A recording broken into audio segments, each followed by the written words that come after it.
नमस्कार। उत्तर प्रदेश में छाए चुनावी माहौल के बीच रंगों की भी खूब सियासत हो रही है। एक तरफ जहां सपाई मुखिया अखिलेश यादव लाल, हरा, पीला कर रहे हैं, तो वहीं देश के प्रधानमंत्री नरेंद्र मोदी खुलेआम लाल रंग पर सियासत कर रही हैं। इन सब के बीच प्रियंका गांधी की कांग्रेस ने तो अलग ही राग छेड़ दिया है। उसे तो लगता है गुलाबी रंग से ही नफरत सी हो गई है।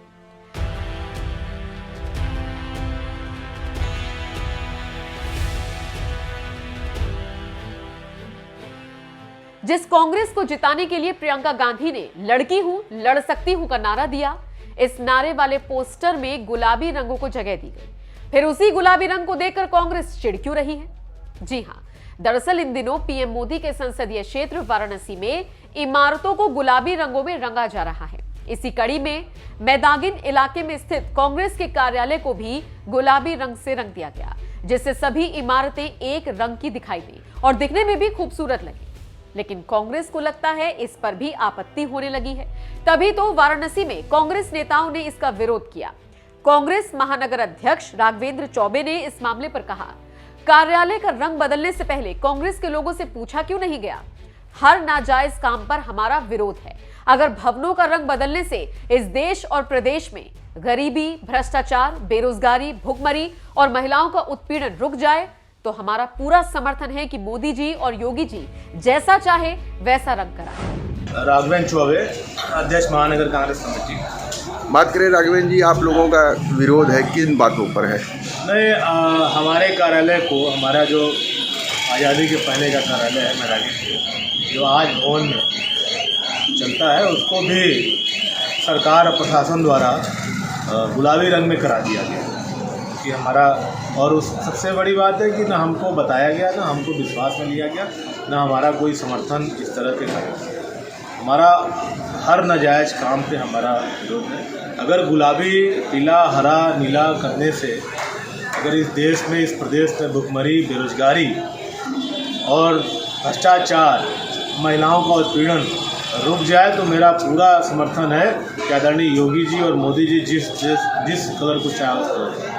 लेकिन जिस कार्य के लिए सरकार बनी हुई है उसमें तो कोई कार्य हो नहीं पा रहा है, और अपनी विफलताओं को छुपाने के लिए धर्म को आगे करके और रंगों को आगे करके, तो अब तो ये ऐसे लोग, हम लोग जागरूक हैं और जागरूक संगठन से जुड़े हुए हैं और लोगों को जागरूक कर रहे हैं। हम ऐसे सारे कृत्यों का विरोध करते हैं। मैंने अभी हमारे विद्युत प्रकोष्ठ के प्रदेश उपाध्यक्ष अशोक सिंह जी ने वीडियो में कल अपना पत्र दे करके 36 घंटे का समय दिया है। अगर 36 घंटे में ये प्रशासन अपनी करनी का माफ़ी नहीं मांगता, उसको सही नहीं कराता, तो हम विधिक कार्रवाई और उग्र कार्रवाई के लिए बात करें। 13 दिसंबर को पीएम मोदी विश्वनाथ कॉरिडोर का उद्घाटन करने के लिए वाराणसी आ रही हैं। इसीलिए इमारतों का रंग रोगन हो रहा है, मगर कांग्रेस ने अपने पार्टी कार्यालय को गुलाबी रंग से रंगे जाने पर विरोध जताया है। आपको बता दें, इससे पहले काशी की एक मस्जिद का भी रंग बदल दिया गया था। रातों रात मस्जिद को सफेद से दूसरे रंग में कर दिया गया था। हालांकि मुस्लिम समुदाय की ओर से विरोध जताने के बाद प्रशासन ने मस्जिद को फिर से सफेद ही करवा दिया। सर, आपका? एजाज मोहम्मद। एजाज जी, क्या प्रकरण रहा, किस बात का विरोध हुआ? देखिए, मुसलमानों में जो था ही, और गैर मुस्लिमों में भी एक जगह पान खाने गया तो वहाँ इन्होंने क्या कहा, आप भी उसी में हो गए, उसी कलर में हो गए। तो विरोध किस बात का था? विरोध ये था कि ना हमसे पूछा गया, ना हमें कोई, और रात में करने की क्या ज़रूरत थी?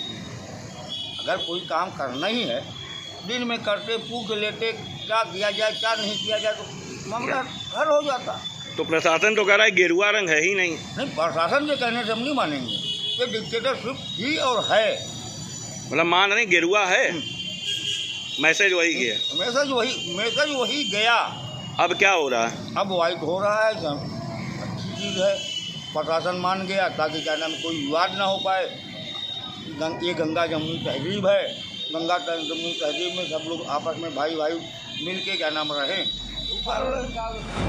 आपको बता दें, 13 दिसंबर को काशी के साथ साथ पूरे देश के लिए एक ऐतिहासिक दिन होगा, जब सैकड़ों साल बाद देश के प्रधानमंत्री नरेंद्र मोदी उस काशी विश्वनाथ धाम में भव्य कॉरिडोर का उद्घाटन करने वाले हैं, जिस काशी विश्वनाथ मंदिर में मुगलों ने कई बार तोड़फोड़ मचाई थी। इसीलिए सैकड़ों सालों बाद हो रहे विश्वनाथ धाम के पुनर्विकास को देखते हुए काशी की इमारतों को एक रंग में रंगा जा रहा है, जिससे बाहर से आने वाले सैलानी भी काशी की खूबसूरती को निहार सके। लेकिन पहले मुस्लिम समुदाय ने जहां मस्जिद का रंग बदले जाने का विरोध किया था, तो वहीं अब कांग्रेस ने भी अपने कार्यालय का रंग गुलाबी किए जाने पर विरोध जताया है और धमकी दी है कि अगर 36 घंटे में कार्यालय का रंग नहीं बदला गया तो कांग्रेस कानूनी कार्रवाई करेगी। बहरहाल ऐसे समय में जब काशी इतिहास रचने जा रही है, तब कांग्रेस के साथ साथ मुस्लिम समुदाय ने भी रंग का विरोध किया है। इस पर आपका क्या कहना है? अपनी राय हमें कमेंट कर जरूर बताएं। साथियों, आज आपसे बात करते हुए मुझे पहले की सरकारों का दोहरा रवैया, जनता से उनकी बेरुखी भी बार बार याद आ रही है।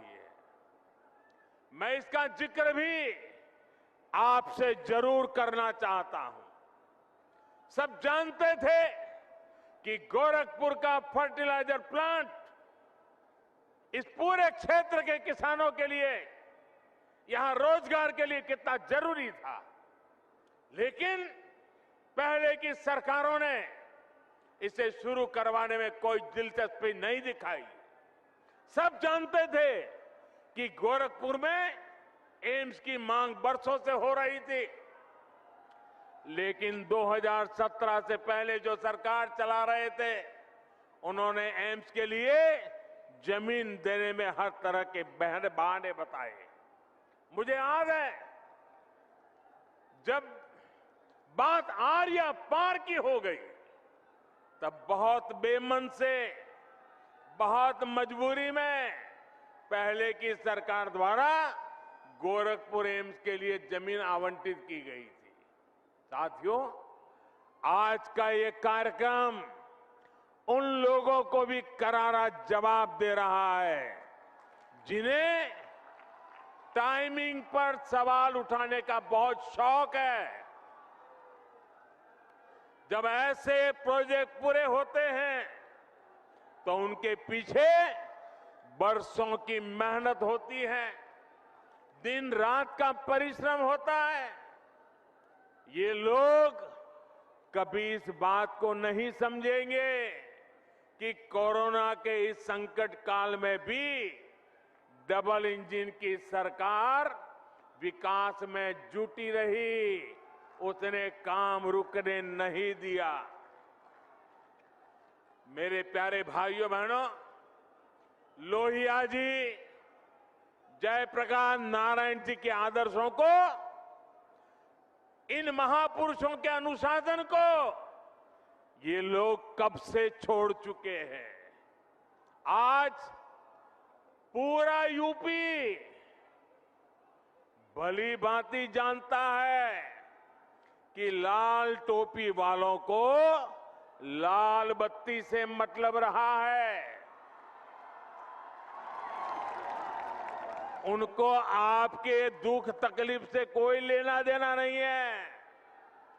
ये लाल टोपी वालों को सत्ता चाहिए, घोटालों के लिए, अपनी तिजोरी भरने के लिए, अवैध कब्जों के लिए, माफियाओं को खुली छूट देने के लिए। लाल टोपी वालों को सरकार बनानी है आतंकवादियों पर मेहरबानी दिखाने के लिए, आतंकियों को जेल से छुड़ाने के लिए। और इसलिए याद रखिए, लाल टोपी वाले यूपी के लिए रेड अलर्ट है, रेड अलर्ट, यानी खतरे की घंटी है।